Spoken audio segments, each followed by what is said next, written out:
All right, thanks everyone for joining us today. Welcome to the next episode of the Talent War Group podcast. In this episode, we're going to talk about the importance of making the distinction between macro and micro discipline in your job, in your personal life, and in your mental approach to the challenges that you face. The difference between micro and macro discipline is the difference between overall strategy and the tactics required to achieve those goals. But first, who are we?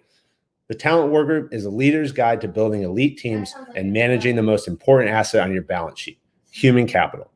Our team consists of some of the most experienced and proven Special Operations Forces leaders, academics, psychologists, business executives who understand the strategic importance of talent and human capital management.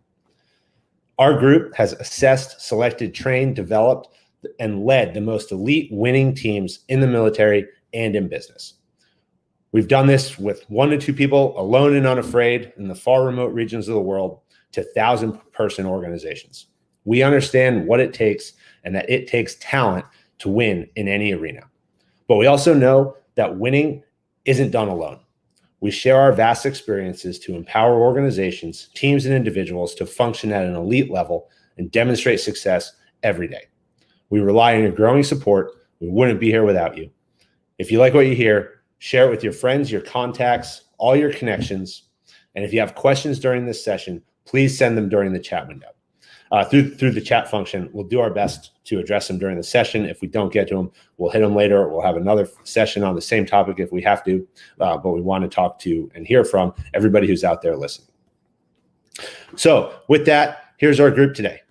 We have myself, I'm Racioppi, former Green Beret. I'm the founder of FR6, which is a security management and consulting firm, and we focus also on leadership development of organizations, teams, and individuals. We also have with us Ryan Crayne, who is an active duty Army infantry officer, served in operational positions with the 82nd Airborne, 1st Infantry Division, and 75th Ranger Regiment, and he's currently an MBA candidate at the University of Michigan.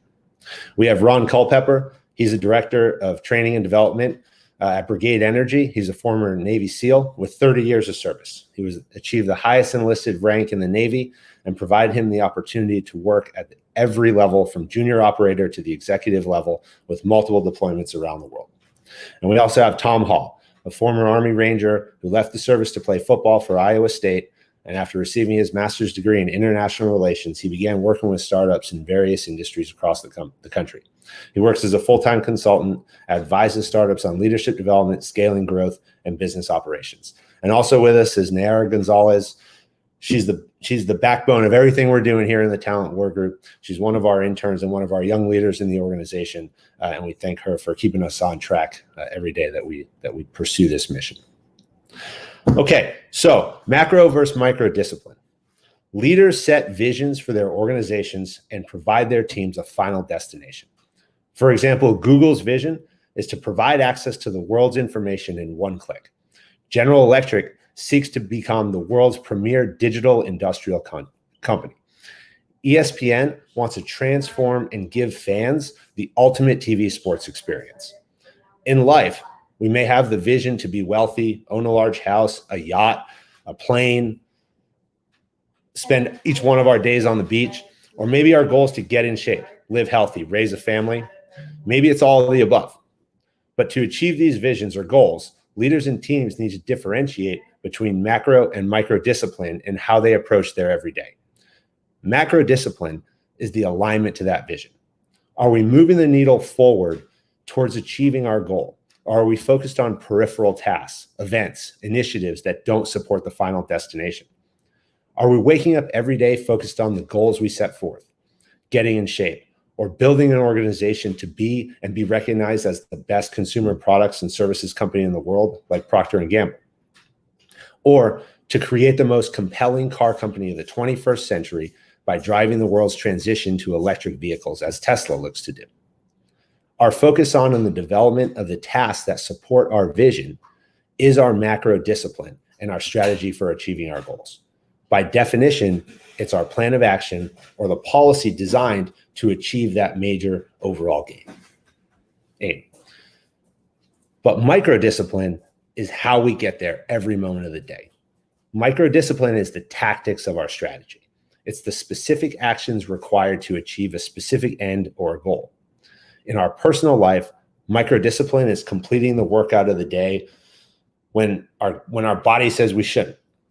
And our goal is to get in shape, but we can't find reasons to skip it because we're tired or we want to go out with friends. It's stopping ourselves before the late night ice cream or another piece of pizza. In business, microdiscipline can be an unwavering adherence to quality standards, holding people accountable for their actions, developing a rigorous recruitment and training program, as we talk about all the time in the Talent War Group. Our microdiscipline to execute little steps every day towards our broader goal is our commitment to the final destination. It's our belief that we can do it. It's the will to execute and the follow through to get it done in the face of challenges and discomfort, as we often face. If our goals are too easy, we won't do it, we'll put it aside. If our goals are too unreasonable, we'll lose faith. Our vision must be difficult, yet attainable. That sweet spot will drive focus, commitment, and results. That's the microdiscipline piece. And so to start, I want to go to the panel and I want to start with Ron, and I want to talk about this microdiscipline in the world of Navy SEAL as he can talk to us about it. So thank you, Fran. Happy New Year, everybody. Fran hit it when you start taking a look at macro. And I'll go back to my experience in 1987 when I went to BUDS. You can't just go straight to the big picture. To get through BUDS is an 18-month process. Yeah, that would be your strategy piece. When you start talking micro discipline, it comes down to one person, you. And every person going through BUDS has to have that discipline, that drive, and an individual level to accomplish those micro tasks. In the military, you're structured from the time you get up to every evolution to the time you go home. It boils down to the individual. When you take a look at your self-discipline, the one part they don't do is tell you to get up in the morning. If you decide not to get up in the morning and go do that task to get through BUDS, you'll never complete it. So when we start talking macro and micro, it's always putting it in perspective of taking disciplines, breaking it down in the smallest chunks, looking at yourself and accomplishing those tasks. That will lead into what you do on a daily basis. And I'll refer to as habits. And Ryan, this is what I'm going to turn over to you as the expert. Yeah, thanks, Ron. There's a lot of great parallels between those habits under high stress that Ron was talking about. You know, everybody talks about how hard it is to wake up in the morning or clean your weapon under those high stress environments, but you know it has to be a habit. And it's an easy way to look at habits like tactics, because habits and tactics are supposed to be anti-fragile. They're supposed to be flexible to the environment. So if you're traveling, you still need to be able to brush your teeth, even though you're not in your bathroom. Tactics are the same way. So I think an easy visualization is everybody on this panel knows the tactics of room clearing, whether you're a Navy SEAL, Green Beret, or an Army Ranger. You don't make a whole different plan because the room is a different shape or it's a little bit longer or there's furniture in there. The tactics surrounding that are the same. It needs to be anti-fragile. It needs to be fungible to the situation so you can adjust. Everybody understands the tactics of how to clear a room, and it doesn't matter what kind of room you're in, what's in the room, everybody can do it. And business tactics are the same way. When you make a tactic versus strategy, such as targeting a specific demographic in marketing, for example, you should be able to target that demographic, whether it's on social media, whether it's on televised ads, whether it's through promotional efforts. It doesn't matter the situation. The tactic of business should be able to be fungible to the situation, just like tactics in the military. And I think Tom has a good follow-up to this. Yeah, so I think the key point, Ryan, that you mentioned, and Ron, you as well, is discipline. Discipline's kind of the key to successfully getting through to any strategy. We mentioned earlier physical fitness, and that's one that I'll go back to. It's a little bit different than the military, but it's similar in the sense of training for whether it was SFAS or for RIP to go to Ranger selection. The training process is similar. It all comes down to discipline. So for me, last year, for example, I set the goal to break a 5-minute mile. No reason for it, just wanted to break it. That's my goal. Okay, now I'm going to set out the strategy of how I'm going to accomplish it. That strategy, the key to that is discipline and flexibility. And what I mean by flexibility with that strategy is pretty quickly I realized that my strategy to break that 5-minute mile wasn't correct. The way I was going about my workouts with my lifting regime, with my cardiovascular regime, and my diet were all kind of off, and they really needed to be readjusted. The discipline part comes into sticking to that strategy, sticking to that day-to-day routine to accomplish that goal. And that's something that I think typically gets overlooked. Is it's easy to lay out a roadmap on a piece of paper for how you're going to accomplish this goal or strategy. The discipline part is where most people tend to fall short and not accomplish those goals because they're not getting into those day-to-day habits that are required to accomplish those goals. So with that, I'll fire back to the group for any other points. Yeah. So I want to kind of go a little bit deeper into this discipline piece, because I think that one of the hardest things to do as an individual, as an organization, as a team, is to look inside and say, am I disciplined every single day when I'm going about my habits? Do I have good habit development? In business, there are ways that companies go about starting to evaluate these things. And one of those things is called OKRs.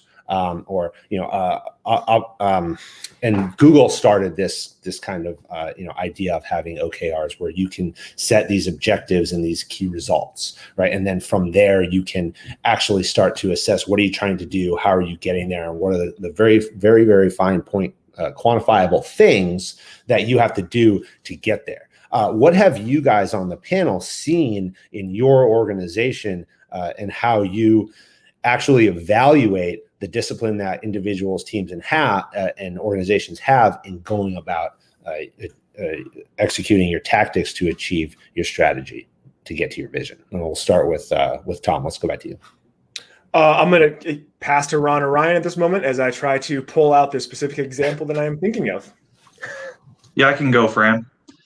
I think a good example that I can talk about this related to some of the metrics revolved around how much I was using vehicles as a company commander in a mechanized unit. And one thing that we were utilizing to see how much training we were getting done was the mileage put on the vehicles, on the dispatches, what it's called. And people were reporting that they were doing more training on their vehicles, but one of the metrics that was continually coming back was that dispatches were showing fewer and fewer miles. And this took a long time for our unit, higher echelons than I, to realize, like, this was a key metric that really proved whether you're doing more training or not. Is these vehicles are getting less mileage on them, so are you really training mobility? A way to translate this to business is, I recently read a case study on Blue Apron, and they had an issue with measuring whether they were growing their business in terms of customers and whether it was valuable. And it turns out they had to reevaluate their strategy because they were spending more to acquire customers than they were actually making from the customers. So I think a good point to period this statement was that a metric used to identify if your strategy is successful is just as important as the strategy itself. If you can't see yourself through a metric that you publish as an OKR, like Fran said, then your strategy, you'll never know if you're achieving success or not.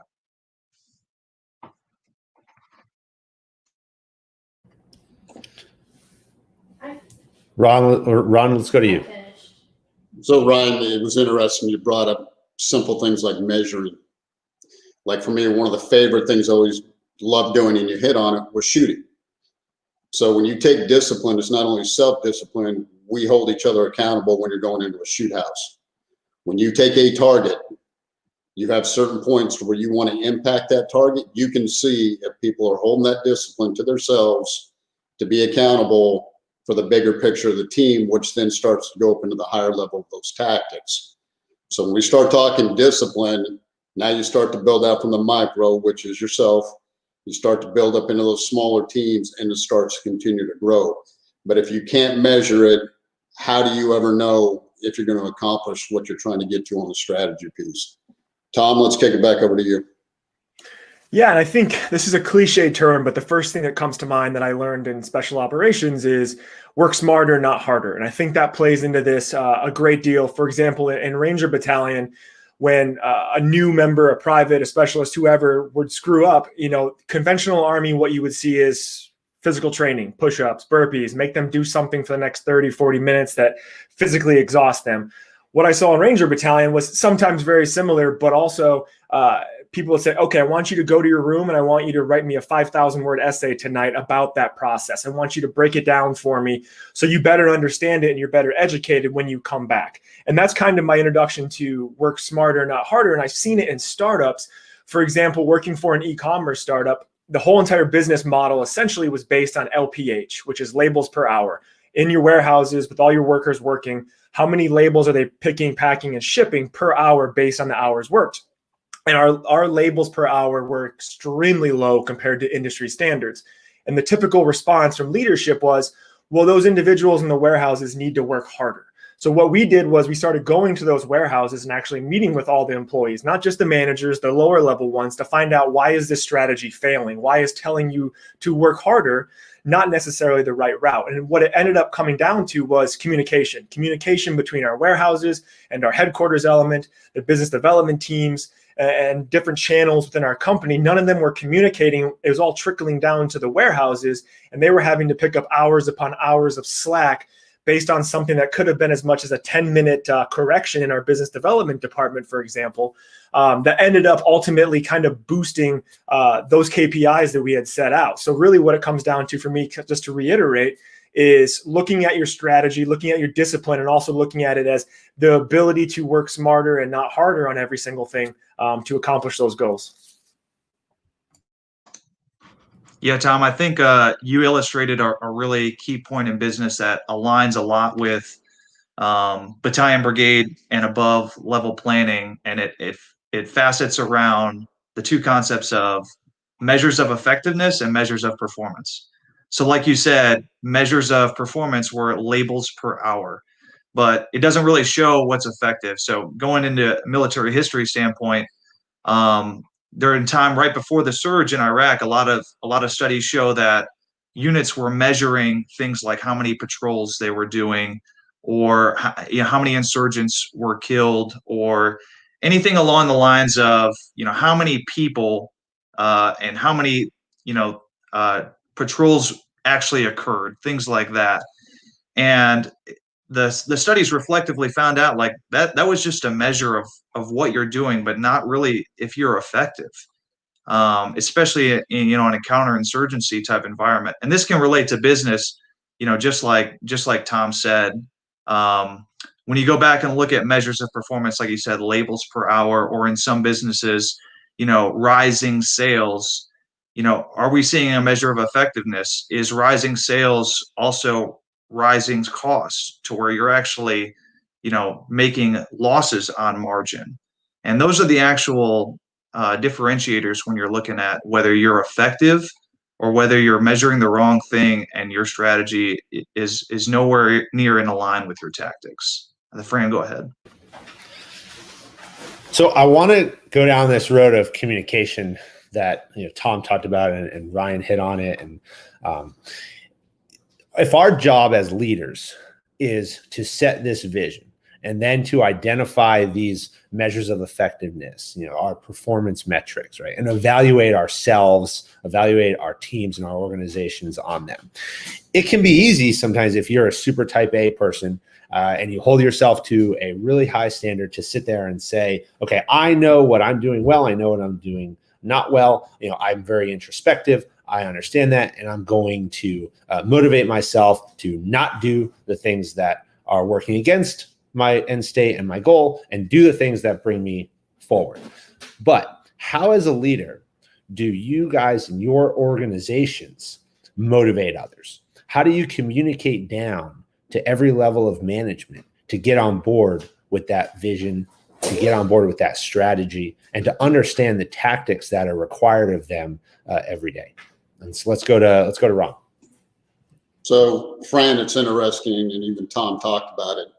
When I take a look at companies, the first thing I'll do is take a look at a company statement or a mission statement.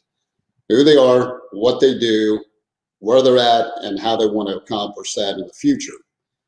The biggest part when I take a look at is miscommunication, and we talked about it. Do the people down below that corporate level understand the strategy and buy into it? Because if not, then it's just a document or something that is on a wall that they look at, okay, yep, that's the company, and I'm going to do what I need to do just to get through the day. If you have buy-in from the people, that is a self-discipline from that individual. When you start taking a look at if they are a part of the bigger picture of the company and that strategy, now it's a win-win. And I'll turn it back over to you.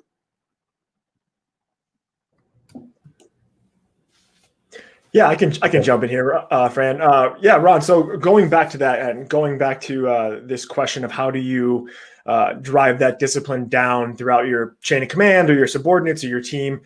For me, the answer always for that has been transparency and communication. That's always key, not building up these unnecessary silos or walls all the way down your team, and making sure everyone's on the same page and really leading by example. So for me, I look at everybody that I work with, whether they are a day one intern or they've been at the company for 30 years, as an asset. I mean, the whole core of the Talent War Group is human capital. And to me, that human capital, they are their number one resource and data revenue source in your entire company, because they bring so many different perspectives to your team that when you're looking at a problem, and I think it was, I'm going to paraphrase and butcher this, but Einstein had a quote that basically said, you can't expect to solve your problems if you're looking at them with the same viewpoint that got you into those problems originally.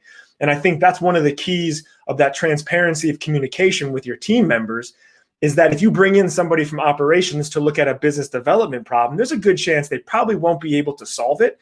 But if they have that awareness of it, they might be able to provide you with a piece or a perspective or input to help the team drive that solution to that problem. So for me, it's always been to instill that discipline and drive towards those goals has always been transparency and communication. That goes back to going into the warehouse from headquarters and seeing those frontline warehouse workers who are busting their butts every single day that probably haven't seen anybody from headquarters in months or years. Just taking those steps, I think, is very imperative. And I'm going to throw it back over to Ryan.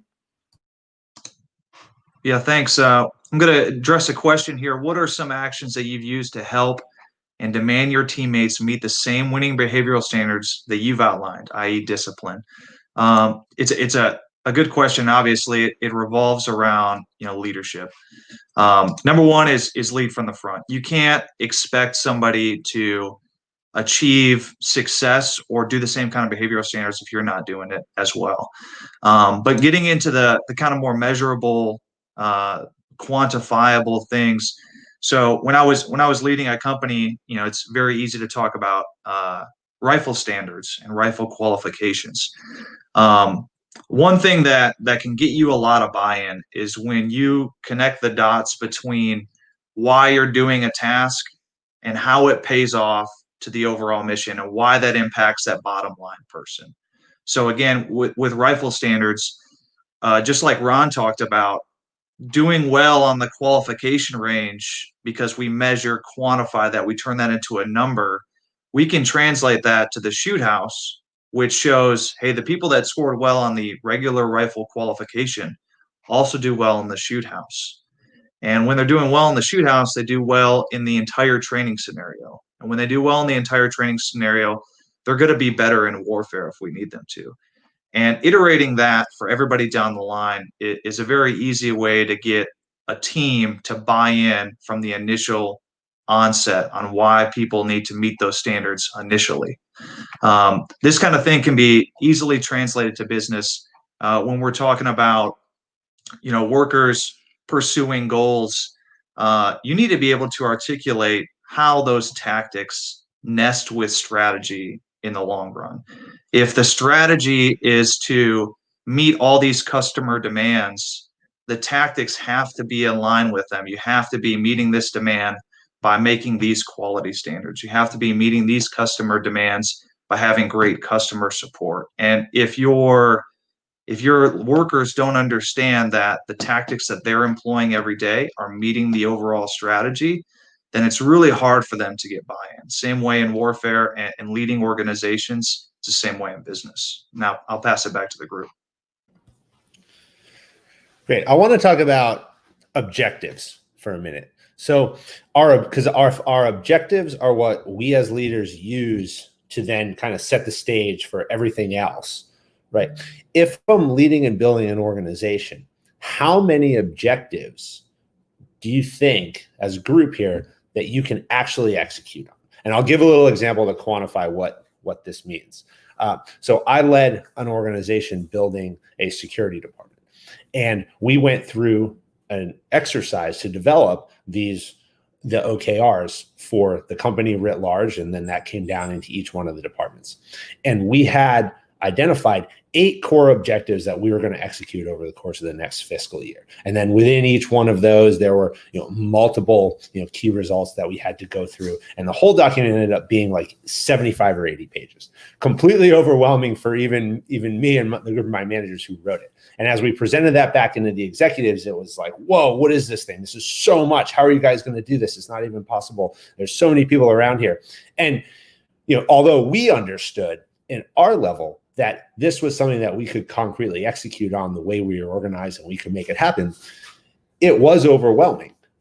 How do you and your organizations look at your teams, and as you identify that overall objectives that you need to accomplish and the strategy and the tactics behind that, know what you can actually reasonably achieve? And let's go to Tom. Yeah, for me, it's always been baby steps. Go step by step, kind of like looking at a Gantt chart.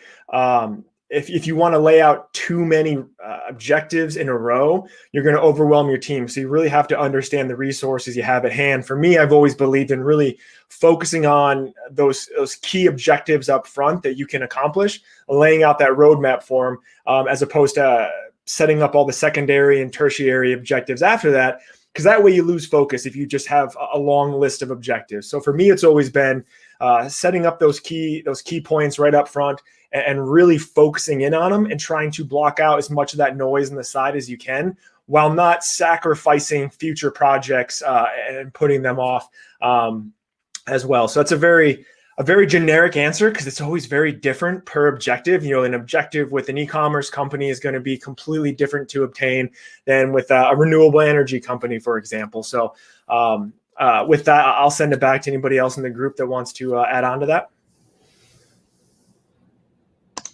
I can go ahead, and I'm sure, I think Ron will probably have some follow-ups on what I'm going to say. So typically in the military, when we're talking about objectives and strategies, a lot of times that's developed by a staff and then formally published, by the commander on down. But in reality, the people who know the tactics that are going to be executed are the enlisted personnel inside that organization. They're the ones with a lot of times, multiple times more experience executing the tactics that go into the macro picture that the staff has brought up and the staff has decided is going to be the plan. So kind of adjacent to the point we're talking about is that line of communication. So for example, when I was in a company, not super strategic, only 100 or so individuals, when we thought of a plan and we brought in the inputs of a lot of people, the people's opinions that mattered absolutely the most were the senior enlisted, because the overall plan is executed bit by bit by the little tactics that are inside of that plan. And the experts on those tactics are the senior enlisted people inside the organization. And just like in business, it's the same thing. If you're going to formulate a business strategy and it hinges on a tactic executed by a marketer or a tactic executed by a software developer, the communication on the tactic executed by them up to the strategy implementation is very crucial, just like it is in the military. I think Tom has a follow-up on this. Yeah, one small point to add into to Fran, to your original question.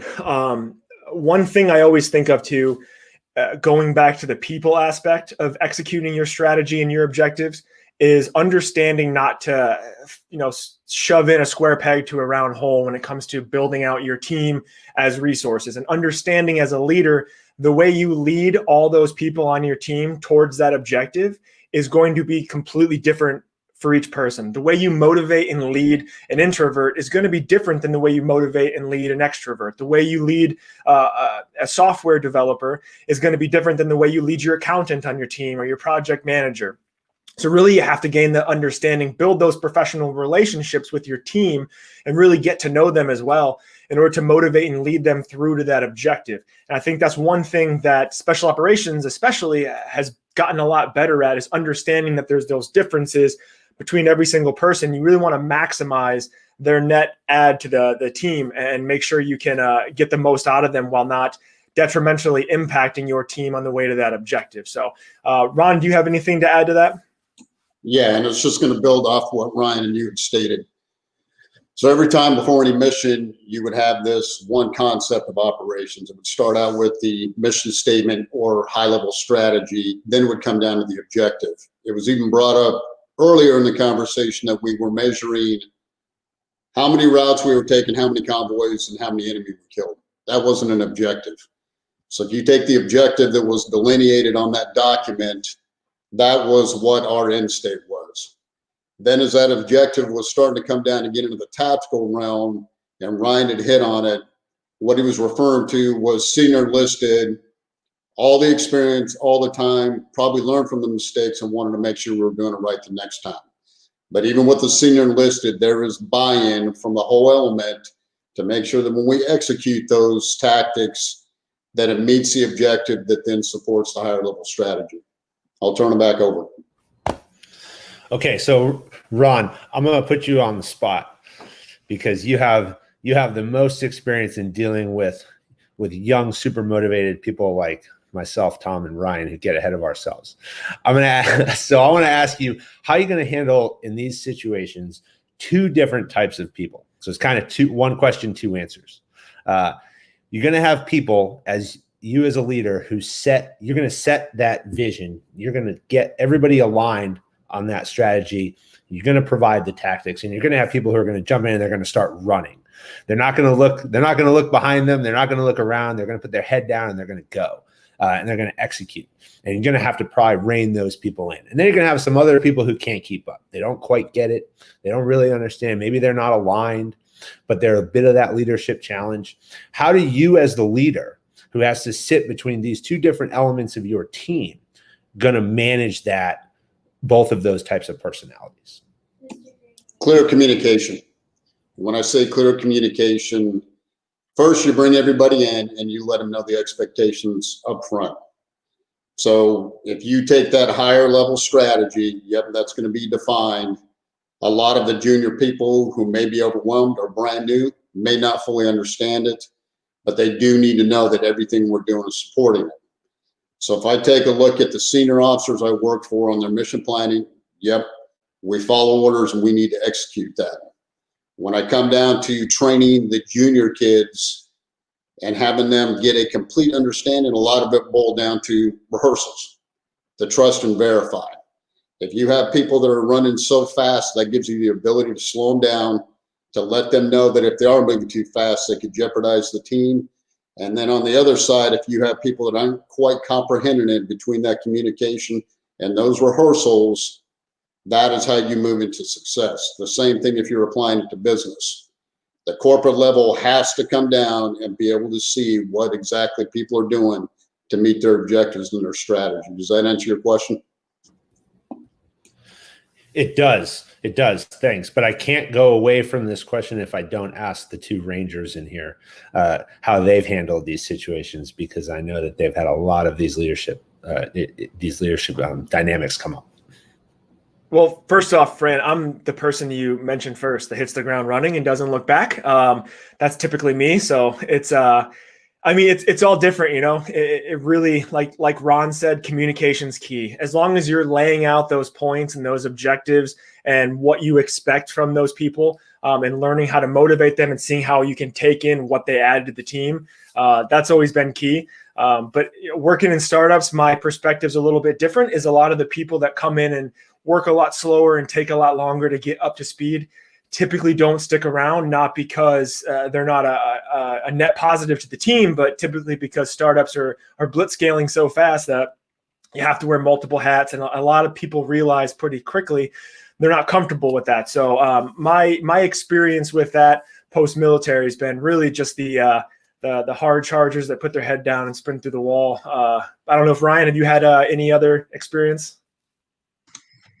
Yeah, I mean, you're always in an organization. You're always going to have people that are on the outstretches of the bell curve in terms of understanding a problem and trying to attack it, and people at the bottom of the bell curve that can't seem to grasp something.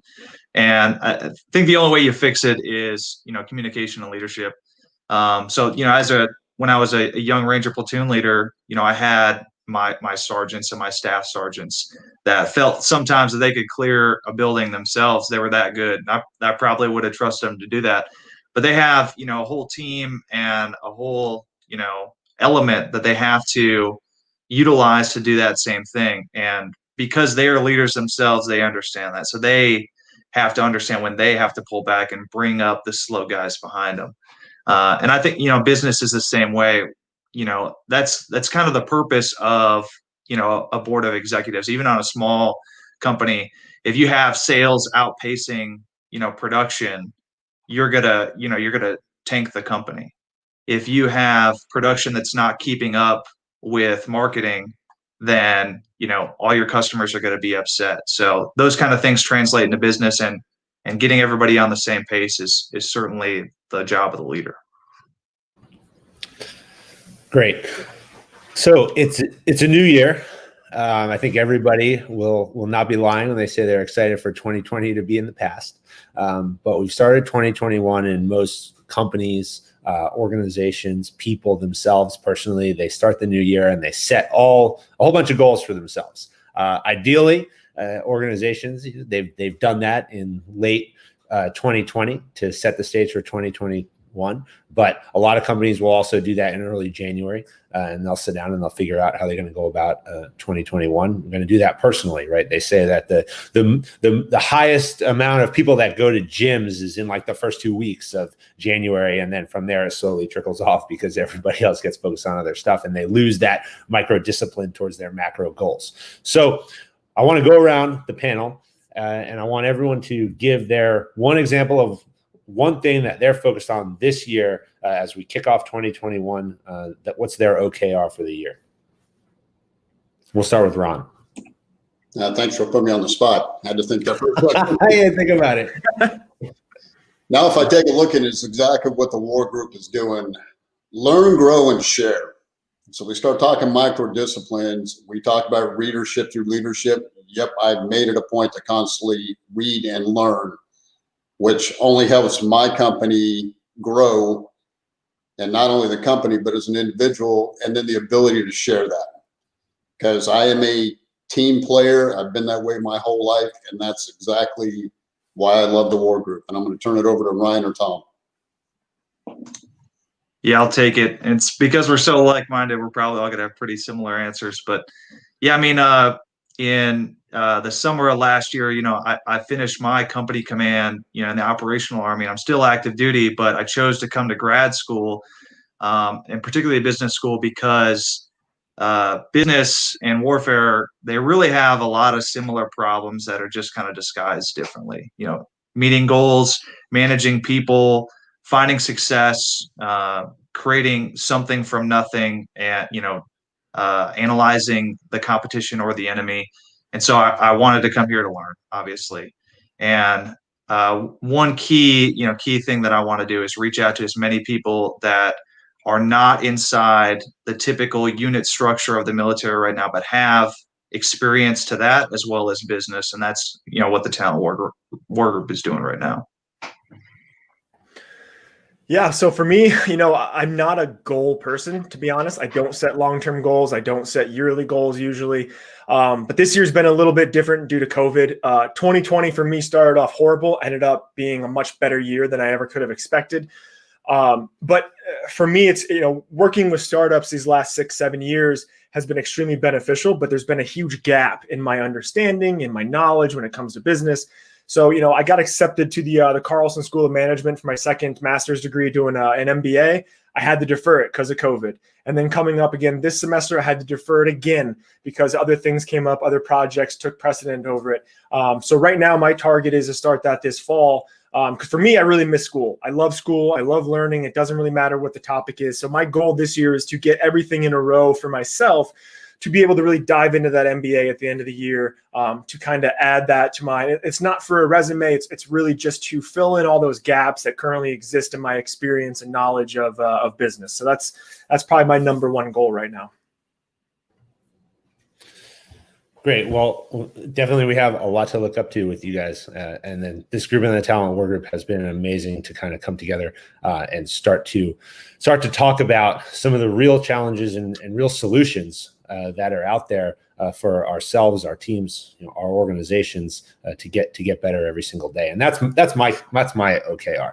I say that, I spent 13 years in the Army as a Green Beret, and every day I woke up and I said, how am I better today? How do I get better today than I was yesterday? And I think one of the challenges when people get out is that you tend to lose that. And that is a skill that can atrophy over time.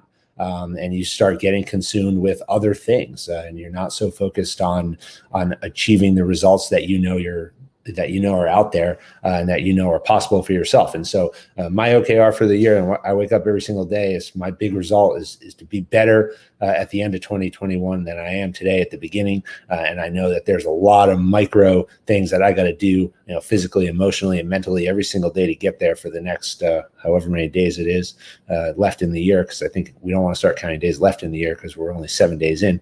But that's what I got to do, and that's my OKR. So with that, I want to turn it over to Nayara.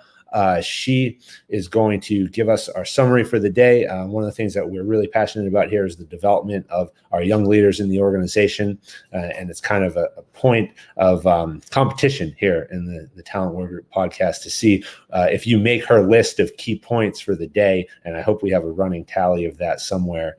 I liked how I was doing previously, but I think I've been beaten recently. So I think Tom may be beating me. I don't know by my count. So let's go, Nayara. What do we have?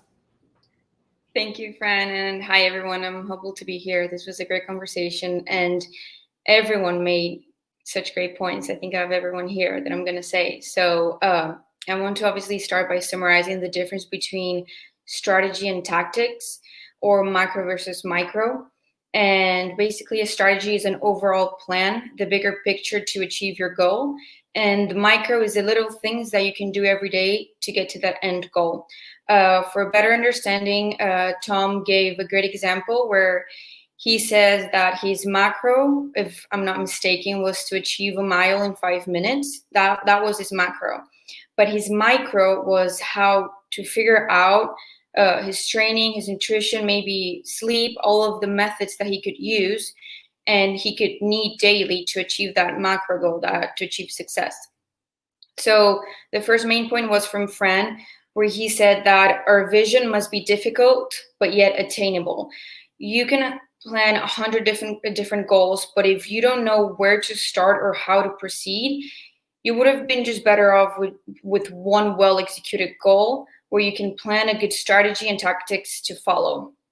The second point is from Ron, where he explained how the micro really just boils down to the individual and how discipline is the tool to use to achieve that end goal, that success. So Tom followed that by including how to achieve an entire company success or a team success, which included that you need to have good communication and transparency with everyone, no matter if they're an intern or if they have been in the company for about 30 years, because you never know who will have a great idea to achieve the next best goal of the company. And also because if you communicate and understand the differences that each person has, you will start using different tactics that will motivate and bring the best qualities of each individual so they can perform at their best. And then another point is the view that Ryan had on how habits are like tactics. The tactics need to be fungible to the situation. Doesn't matter what room you're in, because if you have a mindset of you need to brush your teeth every day, doesn't matter if you're in your own bathroom or if you're in a hotel, you need to keep doing that. And you may plan everything, and it may be the best plan, but if you don't really follow through because you lack discipline, then that plan will just simply fail. You need discipline and consistency. All right, thank you. Great summary. So thanks for joining us today. Hope everybody took something away. I know I did. I know the rest of the group did. I want to thank the panel for joining us. I can't leave without plugging the next section, which is next Tuesday, January 12th from 1 to 2 Eastern. It's going to be risk mitigation through strategic management and the balance of risk versus reward, something that we have to deal with in our personal and our business lives every single day. Hosted by former Air Force TACP Dan Bradley. Panelists will be Green Beret Dalton Rice and 160th Special Operations Aviation Regiment pilot Mike Hertzendorf. Thanks again for joining today. If you like what you heard, please share it with everyone you know, all your contacts, friends, connections on LinkedIn, Instagram, Facebook, Twitter, all the social media platforms. We're out here a couple times a week. You can get all the schedules on talentwar.com and efoverwatch.com for more information. We look forward to seeing you next time. Thanks a lot.